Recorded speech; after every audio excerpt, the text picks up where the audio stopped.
नमस्कार, progress inspired पर आपका स्वागत है। आज की हमारी वीडियो कहती है, खुद को बदलो, दुनिया खुद बदल जाएगी। तो बिना किसी देरी के कहानी शुरू करते हैं। दोस्तों, एक व्यक्ति एक मार्ग में बहुत तेजी से आगे बढ़ रहा था। तभी अचानक वह दूसरे व्यक्ति से टकरा गया। इस पर वह दूसरा व्यक्ति क्रोधित होकर कहता है, अरे जानवर हो, क्या तुम्हें दिखाई नहीं देता? एक सांड की तरह लगातार आगे बढ़ते जा रहे हो। इस पर पहला व्यक्ति कहता है, काश आप जो कह रहे हैं वही सत्य होता, लेकिन दुर्भाग्यवश मैं एक मनुष्य हूं। उस पहले व्यक्ति के मुख से यह सुनकर उस दूसरे व्यक्ति का क्रोध शांत हो गया। वह उस पहले व्यक्ति से कहता है, लगता है तुम बहुत दुखी हो, वरना सौभाग्य की बात को दुर्भाग्य न कहते, क्योंकि एक इंसान का जन्म पाना तो बड़े ही सौभाग्य की बात है। मनुष्य का जीवन बड़ी कठिनाइयों से मिलता है और तुम हो कि एक जानवर होना चाहते हो। तभी वह पहला व्यक्ति कहता है, मित्र, क्या आपने कभी किसी जानवर को आत्महत्या करते हुए देखा है? क्या आपने कभी किसी जानवर को किसी दूसरे जानवर को धोखा देते हुए देखा है? क्या आपने किसी जानवर को अपने अतीत या फिर अपने भविष्य के लिए परेशान होते हुए देखा है? ऐसे में मनुष्य का जीवन भला सौभाग्य की बात कैसे हो सकती है? इससे अच्छा तो पशुओं का जीवन ही है। हम मनुष्य तो पशुओं से भी गए गुजरे हैं। उस पहले व्यक्ति की यह सारी बातें सुनकर वह दूसरा व्यक्ति कहता है, लगता है तुम बहुत दुखी हो, तुम्हारे जीवन में बहुत बड़ी समस्या आ पड़ी है। यदि ऐसा है तो तुम्हें इसका समाधान महात्मा बुद्ध के पास मिल जाएगा, तो वहां जाओ। तभी पहला व्यक्ति कहता है कि कौन है? क्या कोई साधु है, महात्मा है, ऋषि मुनि है, पंडित है? अगर वह इनमें से हैं तो इनमें से कोई भी मेरी मदद नहीं कर सकता। मैं ऐसे कई लोगों से मिल चुका हूं और इनके पास मेरी समस्या का कोई समाधान नहीं है। इस पर वह दूसरा व्यक्ति कहता है, वह इनमें से तो नहीं है, लेकिन वह क्या है यह मैं भी नहीं जानता। बस मैं इतना ही जानता हूं कि जो भी उनके पास जाता है, उनकी सभी समस्याओं का समाधान वह बड़ी सरलता से कर देते हैं। जो भी उनके पास आता है, वह अपने सारे दुख दर्द वहीं पर छोड़कर चला आता है। उस दूसरे व्यक्ति की बात सुनकर पहले व्यक्ति को लगा कि उसे भी महात्मा बुद्ध से मिलना चाहिए। उसने उस दूसरे व्यक्ति से कहा, ठीक है भाई, अगर तुम कहते हो तो मैं एक बार उनसे भी मिल लेता हूं, उन्हें भी देख लेता हूं कि आखिर ऐसी क्या बात है जो लोगों की समस्याओं का समाधान बड़ी सरलता से कर देते हैं।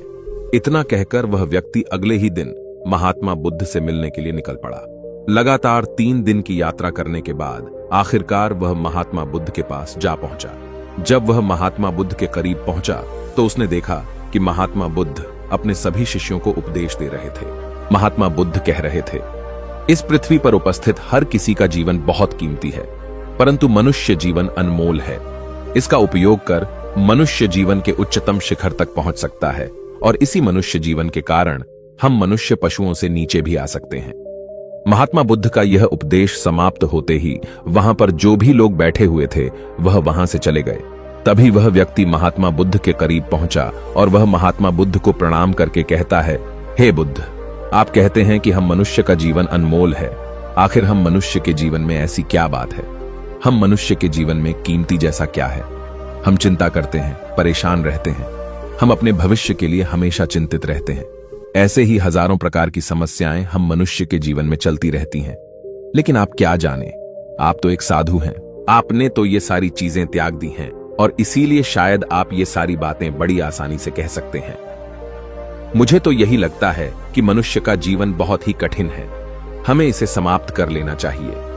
आपने कभी किसी पशुओं को देखा है ना, तो वह चिंता करते हैं, ना ही उन्हें किसी तरह की तकलीफ होती है, ना ही वह कोई परेशानी में रहते हैं। वह तो अपना जीवन मौज मस्ती में जीते हैं। ना ही उन्हें अपने भूतकाल की चिंता होती है और ना ही भविष्य की। ना ही वह किसी को धोखा देते हैं और ना ही किसी से शिकायत करते हैं। वह तो बस अपना जीवन जीते रहते हैं। और वहीं पर दूसरी तरफ हम मनुष्य का जीवन ठीक इसका उल्टा है। मुझे तो यही लगता है कि मनुष्य का जीवन पशु के जीवन से भी बदतर है। मनुष्य जीवन एक श्राप है जो हमें मिला है। ऐसे में आपको मनुष्य जीवन में ऐसी क्या विशेषताएं नजर आती हैं जो आप लोगों को झूठ बताते रहते हैं कि हम मनुष्य का जीवन बहुत कीमती है, बहुत मूल्यवान है? इस दौरान महात्मा बुद्ध उस व्यक्ति की सारी बातें ध्यानपूर्वक सुन रहे थे और वह उसकी मनोदशा को समझ रहे थे। आखिर में महात्मा बुद्ध मुस्कुराते हुए उस व्यक्ति से कहते हैं, भंते, तुम अपने जीवन के संघर्षों से भाग रहे हो। यदि तुम संघर्ष करोगे ही नहीं तो जीवन सफल कैसे बनेगा? और जब हम संघर्षों से भागते हैं तो हमारा जीवन दूसरों के अधीन हो जाता है और फिर हमें दूसरों के अनुसार ही चलना पड़ता है। इसलिए हमें अपने जीवन के लिए संघर्ष तो करना ही पड़ता है। महात्मा बुद्ध के मुख से यह सुनकर वह व्यक्ति बहुत अचरज में पड़ गया। उसने तुरंत ही महात्मा बुद्ध को प्रणाम किया, उनके चरणों में जा गिरा और उनसे कहने लगा, हे बुद्ध, आपको कैसे पता चला कि मैं अपने जीवन में संघर्षों से भाग रहा हूं, उनसे बचना चाहता हूं? मेरे जीवन में जब भी कोई समस्या खड़ी होती है तो मैं उसका सामना नहीं कर पाता, बल्कि मैं उसे छोड़कर भाग जाना चाहता हूं। आगे महात्मा बुद्ध उस व्यक्ति से कहते हैं, तुम्हें लगता है कि पशुओं का जीवन हमसे लाख गुना अच्छा है, क्योंकि वह अपना जीवन खुद समाप्त नहीं कर सकते, क्योंकि वह किसी को धोखा नहीं देते और न ही आने वाले भविष्य की चिंता करते हैं। इसका मतलब यह तो नहीं कि पशुओं के जीवन में कोई संघर्ष नहीं है। पशुओं के जीवन में तो जन्म से लेकर मृत्यु तक संघर्ष ही होता है। जब वह छोटे होते हैं तो उनकी जान को खतरा होता है, वे अपनी जान बचाने के लिए संघर्ष करते हैं। जैसे जैसे बड़े होते हैं तो उन्हें अपना पेट भरने के लिए संघर्ष करना पड़ता है, फिर चाहे उनके सामने कोई भी क्यों ना हो, फिर चाहे उनके सामने कितनी भी बड़ी परिस्थितियां क्यों ना हो, वे संघर्ष करने से कभी पीछे नहीं हटते।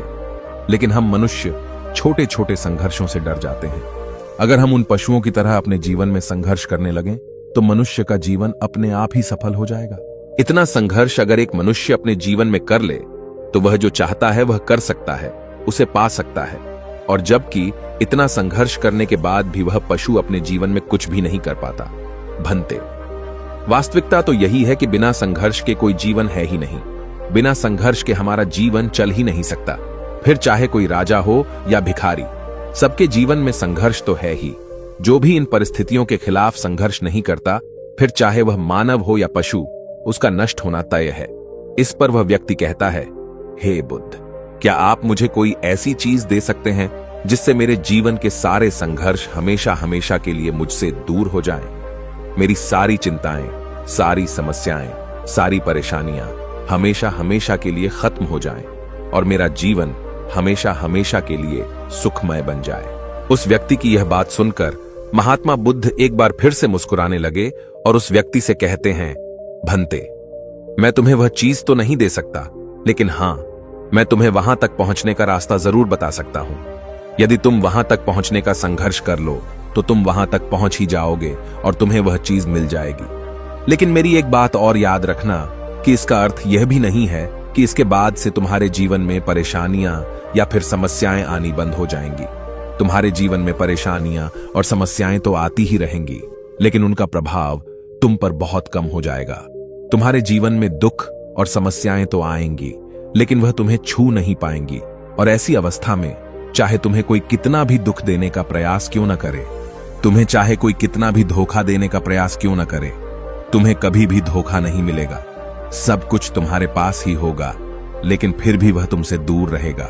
महात्मा बुद्ध की यह बात सुनकर व्यक्ति महात्मा बुद्ध के सामने दोनों हाथ जोड़कर महात्मा बुद्ध से कहता है, हे बुद्ध, बताइए वह चीज क्या है और मुझे कहां मिलेगी?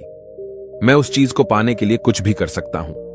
मैं अपना पूरा प्रयास लगा दूंगा, लेकिन उस चीज को हासिल करके ही दम लूंगा। इस पर महात्मा बुद्ध ने उस व्यक्ति से कहा, सोच लो भंते, एक बार यदि तुमने रास्ता शुरू कर दिया तो तुम्हें उस रास्ते पर चलते ही रहना होगा जब तक कि तुम अपनी मंजिल को पाने ही लेते। और यह रास्ता अत्यंत संघर्षों से भरा होगा। क्या तुम अपनी मंजिल तक पहुंच पाओगे? इस पर व्यक्ति कहता है, आप मुझे वह मार्ग बताइए, मैं उस पर चलूंगा। मैं अपनी अंतिम सांस तक संघर्ष करूंगा, लेकिन उस चीज को हासिल करके ही दम लूंगा। इस पर महात्मा बुद्ध कहते हैं, सुनो, उस चीज का नाम है शांति, जो तुम्हारे मन के भीतर गहराइयों में है। जैसे यह समुद्र की लहरें ऊपर से तो बड़ी तीव्र नजर आती हैं और उछाल मारती हैं, जिन्हें देखकर हमारा मन घबरा जाता है, परंतु ठीक इसी के विपरीत उसकी गहराई में वह बहुत ही शांत होता है। और ठीक इसी प्रकार हमारे मन की गहराइयों में भी वह शांति छिपी हुई है। तुम्हें अपने मन की गहराइयों में उस शांति को खोजना होगा, उस शांति के लिए संघर्ष करना होगा। और अगर तुम रास्ते से नहीं भटके तो जैसा मैंने तुम्हें कहा है वह सब तुम्हें मिलेगा जो तुम चाहते हो। महात्मा बुद्ध के मुख से यह सुनकर वह व्यक्ति कहता है, हे तथागत, मैंने तो सोचा था कि आप मुझे कोई ऐसी वस्तु बताएंगे जिसे मैं किसी भी हालत में खोज लूंगा और उसके बाद मेरा जीवन सुखमय बन जाएगा। इस दुनिया में ऐसी कोई चीज जिसे खोजा नहीं गया, उसे तो खोजा जा सकता है, लेकिन मैं अपने मन के भीतर कैसे जा सकता हूं? वहां भला कौन सा मार्ग जाता है? वहां भला ऐसी कौन सी सवारी जाती है जिस मार्ग पर मैं चलकर या फिर उस सवारी के द्वारा वहां तक पहुंच सकता हूं? इस पर महात्मा बुद्ध मुस्कुराने लगे और उस व्यक्ति से कहते हैं, भंते, वहां पर कोई सवारी नहीं जाती और न ही वहां पर मनुष्य पैदल जा सकता है। फिर भी वह एक मार्ग है और उस मार्ग पर चलना ही पड़ता है। इस पर वह व्यक्ति कहता है, हे बुद्ध, तो आप मुझे बताइए, मैं उस मार्ग पर चलकर कैसे अपने मन के भीतर की उस शांति को खोज सकता हूं? इस पर महात्मा बुद्ध ने कहा, इस दुनिया में सबसे शक्तिशाली क्या है? इसका जवाब देते हुए वह व्यक्ति कहता है, हे बुद्ध, इस दुनिया में सबसे शक्तिशाली चक्रवर्ती सम्राट है जिसके पास असीम शक्ति है, जिसके पास सब कुछ है, उसके पास किसी चीज की कोई कमी नहीं। इसके जवाब में महात्मा बुद्ध कहते हैं, नहीं, इस दुनिया में सबसे शक्तिशाली चीज है इच्छा, और यही इच्छा इस दुनिया को चला रही है। जो कोई भी कुछ भी कर रहा है वह उसकी इच्छा का ही परिणाम है, उसका कर्म है, सब कुछ उसकी इच्छा के अनुसार ही चल रहा है। जहां तक बात है एक चक्रवर्ती सम्राट की, तो एक इच्छा एक चक्रवर्ती सम्राट को भी धूल में मिटा सकती है, और वहीं पर उसी के विपरीत एक इच्छा एक आम इंसान को भी एक चक्रवर्ती सम्राट बनाने में सक्षम है। इस दुनिया में जो कोई भी है, जहां कहीं भी है, जिस किसी भी परिस्थिति में है, वह उसकी इच्छा के अनुसार ही है, वह उसकी इच्छा का परिणाम ही है। अपनी इच्छा के बल पर मनुष्य इस जीवन में कुछ भी कर सकता है, लेकिन एक वास्तविकता यह भी है कि मनुष्य अपनी इच्छा पर नियंत्रण नहीं कर पाता, जिस कारण उसके जीवन में वह सब भी घटित होता रहता है जिसकी वह चाहत नहीं रखता। हमारे मन की बुरी इच्छाएं हमारी तरफ बुरी चीजों को खींचती हैं, इसलिए इच्छा बहुत सोच समझकर करनी चाहिए। हमें अपने जीवन में क्या चाहिए, यह केवल हम अपनी इच्छा से ही निर्धारित कर सकते हैं। इस पर वह व्यक्ति कहता है, हे बुद्ध, तो क्या मैं अगर यह इच्छा करूं कि मुझे अपने मन की भीतर की शांति मिल जाए, तो क्या वह मुझे मिल जाएगी? तभी महात्मा बुद्ध कहते हैं, भंते, इस दुनिया में सबसे शक्तिशाली इच्छा अवश्य ही है, परंतु फिर भी मनुष्य न जाने अपने जीवन में तरह तरह की इच्छाएं पालता है, लेकिन वह सारी इच्छाएं उसकी पूर्ण नहीं हो पाती। जानते हो क्यों? क्योंकि उस इच्छा को पूरा करने के लिए एक और चीज की आवश्यकता पड़ती है, और वह एक चीज की कमी मनुष्य के जीवन में हमेशा बनी रहती है। क्या तुम उसके बारे में जानते हो? इस पर वह व्यक्ति कहता है, नहीं बुद्ध, मैं नहीं जानता। वह क्या चीज है? तभी महात्मा बुद्ध कहते हैं, भंते, संकल्प। संकल्प के बिना इच्छा व्यर्थ है। संकल्प के बिना तुम चाहे कितनी भी बड़ी इच्छा क्यों न कर लो, लेकिन वह कभी पूरी नहीं हो सकती। संकल्प जितना मजबूत होगा, तुम्हारी इच्छा भी पूरी होने की संभावना उतनी ही अधिक होगी, और संकल्प जितना कमजोर होगा, तुम्हारी इच्छा भी उतनी ही कमजोर होगी। इस पर वह व्यक्ति महात्मा बुद्ध से कहता है, हे बुद्ध, तो इसका अर्थ यह हुआ कि यदि मुझे शांति पाने की इच्छा है और मैं इसे पाने के लिए दृढ़ संकल्प करूं, तो क्या मुझे वह शांति मिल जाएगी? तभी महात्मा बुद्ध कहते हैं, भंते, संकल्प भले ही इच्छा को शक्ति प्रदान करता है, परंतु इच्छा और दृढ़ संकल्प होने के बाद भी व्यक्ति अपने मंजिल तक पहुंच नहीं पाता, क्योंकि वह राह में भटक जाता है और फिर थक हार कर वह अपने संकल्प को त्याग देता है और अपनी इच्छाओं को छोड़ देता है। क्या तुम जानते हो ऐसा क्यों होता है? इस पर वह व्यक्ति कहता है, हे बुद्ध, मुझे नहीं पता। तभी महात्मा बुद्ध कहते हैं, क्योंकि किसी भी मार्ग पर चलने के लिए उस मार्ग के ज्ञान का होना बहुत आवश्यक है, और यह ज्ञान हमें उस मार्ग पर चलकर ही मिल सकता है ना कि केवल बैठकर सोचने से। और जब हम उस मार्ग पर चलते हैं तो हमें छोटी मोटी दिक्कतें, समस्याएं, परेशानियां आती ही रहती हैं, और हम उन छोटी छोटी समस्याओं में फंस कर रह जाते हैं और हमारा संकल्प टूट जाता है। हमारी इच्छा उन छोटी छोटी समस्याओं के सामने कमजोर पड़ जाती है और हम उन समस्याओं के सामने घुटने टेक देते हैं, हार मान लेते हैं, और हमारा पूरा का पूरा जीवन फिर उन्हीं समस्याओं के इर्द गिर्द घूमता रह जाता है और हमारा पूरा जीवन वहीं पर समाप्त हो जाता है। इस पर व्यक्ति कहता है, हे बुद्ध, मैं आपकी बातों को समझने का बहुत प्रयास कर रहा हूं, लेकिन मुझे आपकी सारी बातें समझ नहीं आ रही। कृपया करके आप मुझे साफ और स्पष्ट तौर पर समझाने का प्रयास करें। तभी महात्मा बुद्ध ने उस व्यक्ति से कहा, भंते, मान लो कि तुम्हें किसी गांव में जाना है और वहां पर किसी व्यक्ति से मिलना है, और तुमने यह दृढ़ संकल्प किया है कि तुम उस व्यक्ति से मिलकर ही रहोगे। तुमने अपना सफर तो शुरू किया, लेकिन काफी वर्षों के प्रयास के बाद भी न तो वह गांव खोज पाए और न ही उस व्यक्ति से मिल पाए। तो ऐसे में क्या हुआ? इसके जवाब में वह व्यक्ति कहता है, हे बुद्ध, भला ऐसा कैसे हो सकता है? यदि मैं जीवित हूं और वह व्यक्ति भी जीवित है जिससे मैं मिलना चाहता हूं और मुझे वह गांव पता है, तो मैं उससे अवश्य ही मिल लूंगा। तभी महात्मा बुद्ध कहते हैं, भंते, तुम्हें उस गांव का नाम पता है और तुम्हें जिसे मिलना है उसका नाम भी तुम्हें पता है, पर तुम्हें यह नहीं पता कि गांव किस दिशा में है। तो ऐसे में तुम कौन सा मार्ग पकड़ोगे और किस मार्ग पर आगे बढ़ोगे? यदि मान लो कि तुमने किसी विपरीत मार्ग को पकड़ लिया, तो क्या वह तुम्हें उस गांव तक ले जाएगा? क्या वह तुम्हें उस व्यक्ति तक मिला पाएगा? इस पर वह व्यक्ति कहता है, हे बुद्ध, इस अवस्था में तो यह कार्य बिल्कुल भी असंभव होगा। इस पर महात्मा बुद्ध मुस्कुराते हुए उस युवक से कहते हैं, भंते, मैं कब से यही तुम्हें समझाने का प्रयास कर रहा हूं। हमारी इच्छा, संकल्प होने के बाद भी हमें सही मार्ग का ज्ञान होना आवश्यक है। शांति को खोजने का जो मार्ग है वह ध्यान, और ध्यान भीतर होता है, बाहर नहीं। जब तुम अपने भीतर की शांति को खोजने के लिए ध्यान के मार्ग पर आगे बढ़ो कि अपनी इच्छा की पूर्ति के लिए तुम उस मार्ग पर आगे की ओर बढ़ते चलोगे, तो हो सकता है कि तुम्हारी राह में छोटी छोटी मुसीबतें, दिक्कत या तकलीफ आए, लेकिन तुम्हें उन समस्याओं का सामना करना ही पड़ेगा। तुम्हें उनसे लड़ना होगा, उनसे संघर्ष करना ही होगा, क्योंकि वह मार्ग तुम्हारे लिए बिल्कुल नया है। और पहली बार जब हम किसी मार्ग पर आगे बढ़ते हैं तो हमें यह नहीं पता होता कि अगला पड़ाव क्या होगा और आगे कौन सी कठिनाइयां आने वाली हैं। हमें तो वहां पर जाने के बाद ही पता चल पाएगा। वहीं पर दूसरी तरफ जो मनुष्य इन छोटी छोटी दिक्कतों में नहीं फंसता, वह अपने संकल्प पर दृढ़ बना रहता है। अपने जीवन में वह सब कुछ पा लेता है जो वह चाहता है, और अपनी मंजिल पर पहुंचकर उसे असीम शांति भी मिलती है। और जब मनुष्य अपने लक्ष्य को प्राप्त कर ही लेता है, तब उसे और कुछ पाने की इच्छा नहीं रह जाती। इसी प्रकार यदि तुम भी केवल मार्ग पर आगे बढ़ते रहो, तो तुम भी अपने मन के अंतर तक पहुंच जाओगे, और वहां पहुंचने के बाद तुम्हें किसी चीज की कोई आवश्यकता नहीं पड़ेगी।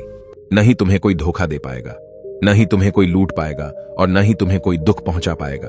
उस अवस्था में पहुंचने के बाद न ही कोई मोह, न ही कोई चिंता, और न ही कोई समस्या रहेगी। तुम उस परिस्थिति से बड़ी सरलता से निकल पाओगे, और जब तुम अपने मन की उस शांति को प्राप्त कर लोगे, तो तुम एक पशु तो नहीं रहोगे और न ही एक मनुष्य रहोगे, बल्कि तुम मनुष्य से भी और ऊंचा दर्जा प्राप्त कर लोगे। और फिर तुम्हें कोई भी दुख कभी छू नहीं पाएगा। फिर तुम्हें किसी चीज की कोई परेशानी नहीं रह जाएगी, नहीं तो भविष्य की चिंता होगी, और न ही अपने बीते हुए भूतकाल की। तुम तो बस अपनी शांति में मग्न रहोगे, और तुम्हें किसी प्रकार का दुख कभी छू तक नहीं पाएगा। महात्मा बुद्ध की यह बात सुनकर वह व्यक्ति महात्मा बुद्ध के चरणों में गिर पड़ा और महात्मा बुद्ध से कहता है, हे बुद्ध, आपकी सारी बातें सत्य हैं, मैं आपकी सारी बातें समझ चुका हूं, लेकिन फिर भी मेरे मन में एक दुविधा है। मेरे पास क्या ऐसी कोई चीज नहीं रख सकता जिससे मेरी सारी दुख, सारी तकलीफें, सारी कठिनाइयां हमेशा हमेशा के लिए दूर हो जाएं? इस पर महात्मा बुद्ध मुस्कुराते हुए कहते हैं, भंते, यदि तुम बाहरी दुनिया से कुछ अपने पास रखना चाहते हो, तो तुम उस शांति को पाने का प्रयास छोड़ ही दो, क्योंकि तुम कुछ ऐसा पाना चाहते हो जिससे तुम्हारी समस्याएं कभी समाप्त नहीं होंगी, बल्कि और बढ़ती चली जाएंगी, क्योंकि तुम्हारी समस्याओं का समाप्त होना संभव ही नहीं हो पाएगा। और जानते हो ऐसा क्यों है? इस पर वह व्यक्ति कहता है, हे बुद्ध, पर ऐसा क्यों? इसका जवाब देते हुए महात्मा बुद्ध कहते हैं, भंते, क्योंकि बाहर तो पहले से ही शांति है, चारों ओर केवल शांति ही शांति है। हमें तो बाहर की शांति नजर आती है, लेकिन हमारे भीतर की शांति हमें नजर नहीं आती। और जो शांति हम बाहर की ओर देख रहे हैं, वह बाहर नहीं, बल्कि हमारे भीतर ही है। इसलिए जब तक तुम अपने अंतर को ठीक नहीं कर पाओगे, तब तक तुम बाहर कुछ भी नहीं कर सकते। जब तक तुम्हारे भीतर सब कुछ ठीक नहीं होगा, तब तक बाहर कुछ भी ठीक नहीं हो पाएगा। इतना कहकर महात्मा बुद्ध शांत हो गए, और वह व्यक्ति महात्मा बुद्ध की बातों पर विचार करने लगा। उसके पास महात्मा बुद्ध के बताए गए रास्ते के अलावा और कोई मार्ग भी नहीं था। उसने दृढ़ संकल्प लिया कि वह अपने भीतर की उस शांति तक पहुंचकर ही रहेगा। उसने ध्यान के मार्ग को अपनाया और आगे की ओर बढ़ने लगा। अब वह व्यक्ति अपनी मंजिल तक पहुंचता है या नहीं, यह तो उसकी संकल्प, उसकी इच्छा शक्ति और उसके मार्ग में लगातार आगे बढ़ने पर निर्भर करता है। उससे यह भी समझ आ गया कि मनुष्य का जीवन पशुओं से बुरा नहीं है, बल्कि उससे जैसा जीवन मिला है वही सही है, और उससे वह और बेहतर कर सकता है। दोस्तों, आपने आज के इस वीडियो से क्या सीखा, वह मुझे आप कमेंट में बता सकते हैं। इसी के साथ मैं उम्मीद है कि आपको आज की वीडियो पसंद आई होगी, तो इस वीडियो को उस इंसान को शेयर करें और उसी के ठीक बाद चैनल को सब्सक्राइब करें। तो चलिए फिर मिलते हैं ऐसी एक और नई वीडियो में। तब तक के लिए अपना ख्याल रखें। धन्यवाद और नमो बुद्धाय।